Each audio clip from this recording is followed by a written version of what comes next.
Hazvisisina kumira mushe muri yeZimbabwe. Gore rino mari yeZanu PF munoidya nemuseredzero. Iko zvinezvi ndikutambira nyaya iri kupisa kuti vanhu havachabvumidzwe kupa mota. MuZanu PF vanhu vese vanga vari kudorowa chiskillful chekuti inini zvinhu zvangu zvindifambire regedza ndiende nditangenda no bribe the women's league, youth league kana kuti chichi. Word in the street now. Zvinhu zvese zvachinjwa. Position yezvinhu zvachinjwa. Parikunzi President Emerson Mnangagwa is now the only Zanu PF official allowed to hand over car donations as the ruling party moves to contain ambitious individuals allegedly eyeing the 83-year-old ruler's position it has emerged. Saka unozvati skiri iri ndo rimwe skiri rakakwanisa kuti vakashandisa kupedza chiwenga. You know, in Zanu PF these guys, alright, vane mamwe maskillful ekuti usina kuvajaira soka vanenge vachingokudribla each and every day, like zvamakaona pana chiwenga vaimudribla each and every day, each and every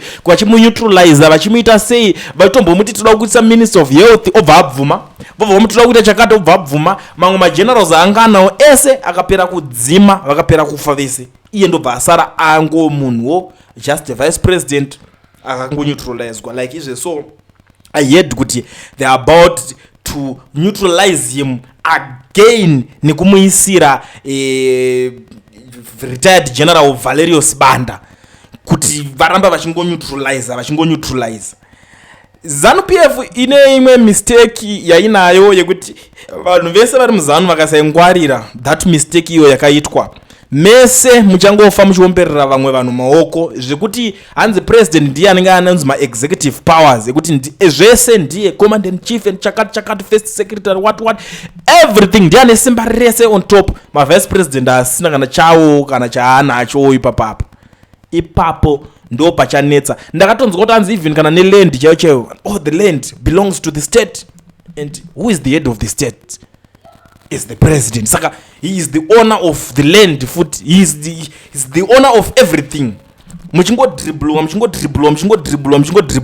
izvo. So vakatoona kuti boss vanenge vasingachawirirane kuti alright iwo Chivayo yes mupana wedu akauya zvake zvaari kuita, but we don't know now kuti why is he doing all these things, why ari kunyanya kupa achingoita mapiro aya ari kuita achingopa vanhu. Saka zvinhu zvese zvemuZanu PF zvakada kupiwa vanhu zvinofanira kusvika nekuna president, sikuti vanhu vese even Mnangagwa asina chaaita, so anongoramba achingoti thank you mukuru, munhu anosvika kupfugama oomberera iye. Okangana kuti donation yabva kuna Nhingirikinoya, saka Nhingirikinoya nedonation yake anenge achida kupa iyoyo anenge atoneutralizwa. Saka unenge wakunzwikira kure kunge mazoya adilutwa na-step mother. Ndo situation irimo muZanu PF izvezvi. So and zvekuzonzi hanzi 2030 this 2030 that pachashaya kana hwana achasumuka against him anenge ane power, because ivo chavanoita mutemo wesystem yavo yakagadzirwa ichinzi hapana munhu anofanira kunge ari rival rapresident mupati yavo imomo. Vanofanira kuti one president anenge atori on top. Ipapo vamwe vese munozongonzi tichazoona zvekuita congress kuti ndichazoisa success, havadi kunzwa umwe anenge ari on top of that. Maybe handizive, but zvimaskillful zvavo zvavakagadzira havadi kuona kuti munhu anozosumuka against uyu akazobudirira here, kana kuti munhu anozodidi against chichi.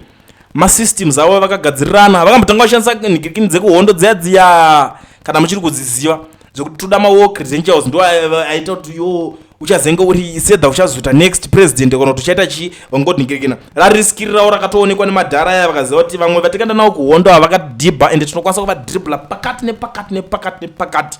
Kana mukaona deya rakarohwa chiwenga kusvikwa minister of health, zvinhu zvakatanga kutoita wese, pakatanga kutodzingwa manesi akawanda, pakatanga kutoka zvakawanda ipapo, vanhu vakatanga kuti mazviona pakatanga pakanetsa situation yachiwenga nemukadzi wake painzi ari kuramba achidai havana kana kumbomutsura, vakamusiya achita zvinhu zvake, vavatonyatsotarisa vakanzi mamuona futi zvaari kuita ane utsinye. Imagine kuti kana achikwanisa kuita zvinhu zvakadai so izvi kune mukadzi wake chaiwarira naye magumbezi, vakatopana navana, what more iwewe ordinary citizen. Saka imimi vanhu veZimbabwe, vanhu vamaZimbabwe vakambojamuka baba, vachijamukira chiwenga zvekutodaro everyday. Uri munhu wakaita sekoyo, sei usinganzwe tsitsi mudhara usadaro iwewe.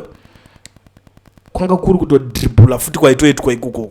Saka izvi ndosaka tichizotaura hedu pamwe pacho kuti amana Zanu PF ikai it's a dirty game. Politics yavo mahwani chacho zvakato ameno. I don't know kuti ndinganyatso explain nchiti vanhu vakanyatsoita sei, because vanenge vachigairana munyati nhasi vakakufungira zvakadai so, mangwana vari kufunga zvakadai so, izveso vakanda joka rekupedzisira kuti hakuna munhu achadonata mota, achaita handover mota dzadonatwa. Ukada donata wakananga kustate house dzozopuhwa kunde vanhu vorudo kuti dzipuhwe vacho ivavo.